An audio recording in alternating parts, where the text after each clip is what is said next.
You know, yo, that little cool little moment, you can't go out where you're at and not be seen by the public, and not being congratulated. So I'm sure that's Right.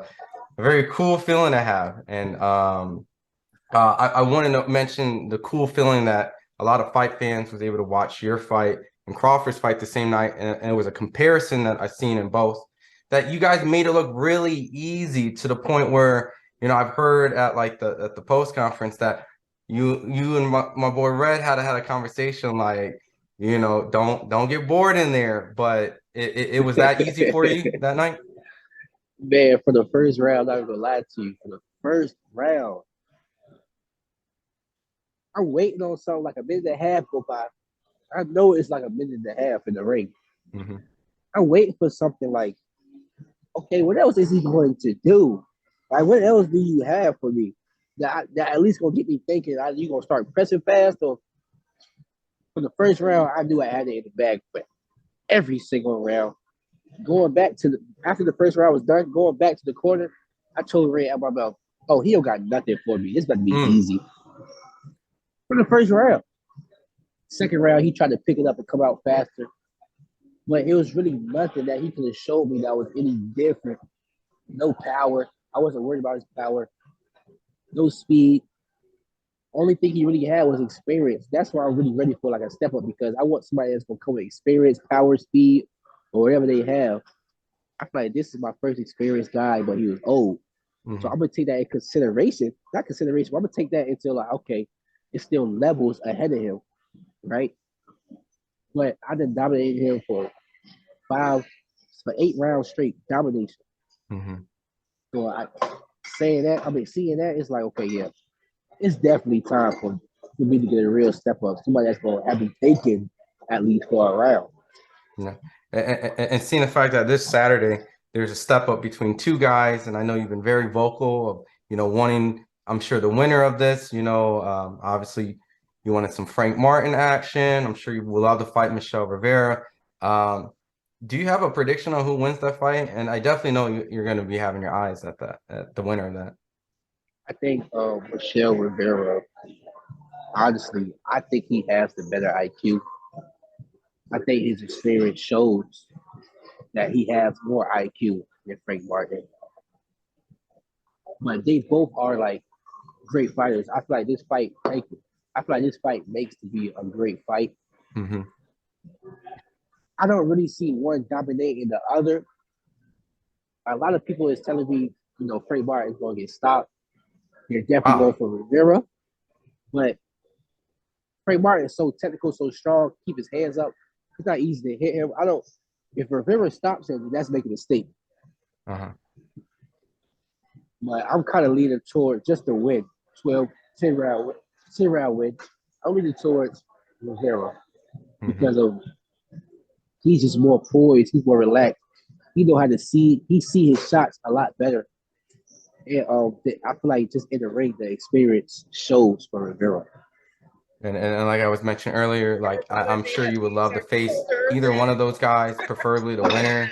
So seeing how you had a dominating performance on Saturday and the winner of that, do you think that that opportunity is going to come, or you think that they're going to have their little plans to do like maybe a Gervonta or fights like that, or and you're going to have to work your way into trying to negotiate stuff with them?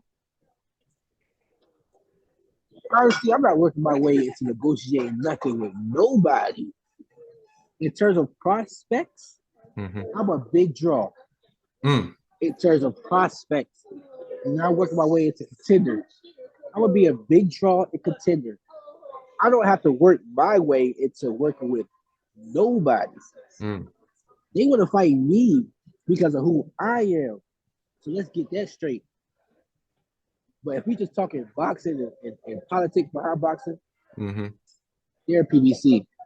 Hmm. I'm top ranked. So say if next year it makes sense, a mega fight really could happen. A mega fight really can make sense for a top rank in PBC to collab and create promotion behind us to Hmm. get a big money fight happen. It's gonna happen. But if the money is not worth for the two promoters to collab, Yep. they're not going to collab. Yep. So at the end of the day, if you cross the promotions, that's not on the fighters, it's on the promoters. Correct. To really want it to make it happen. Exactly. That's the business side of it. The boxing side of it, me, I would love to fight the guys next year. Right away.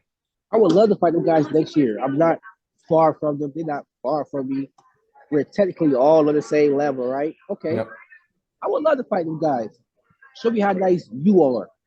I know, y'all know me. Y'all know me. They know me. Yeah. Y'all know what I'm coming with. I would love to fight them guys for them to show me how nice they are. And I'm still going to lose, but how good are you?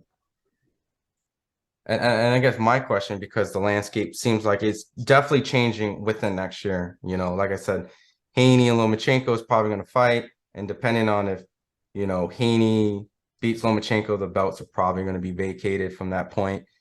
Who do you see yourself? Well, actually, before I even get to that, do you see Haney beating Lomachenko, and do you feel like that's what's going to happen in your division, that Haney will beat Lomachenko and or Lomachenko will be the guy that you have? Oh, you said Devin Haney? Yeah, I see Devin Haney being Lomachenko, mostly off the youth. He still got a lot more years, and Lomachenko is on his way out. That plays a huge part into that fight. Also, I just see Devin, just outboxing. I feel like he's right now technically sound more than Lomachenko. You know what I'm saying? And we all know he can fight. He can keep that a good pace for 12 rounds. He's solid all the way around, solid boxer. And it's definitely not going to be an easy fight for Devin. I see Lomachenko winning some rounds for sure, but I see Devin winning fairly easy. So with that, who do you see probably being your actual arch rival, nemesis, even if it's cross promotion? Because, you know, there's Cruz, you know, there's the winner Michelle and Frank. Obviously, you and Shakur are bros, so that's just one that we'll just have to see maybe one day in a sparring Instagram. That's it. But other than that, who do you see is going to be your mega fight to like in that division to kind of set everything apart? Ultimately, I really think because styles make fights, I really see it Tank down the line being a mega fight for me. And honestly, because styles make fights, I also see it Ryan Garcia being a mega fight for me.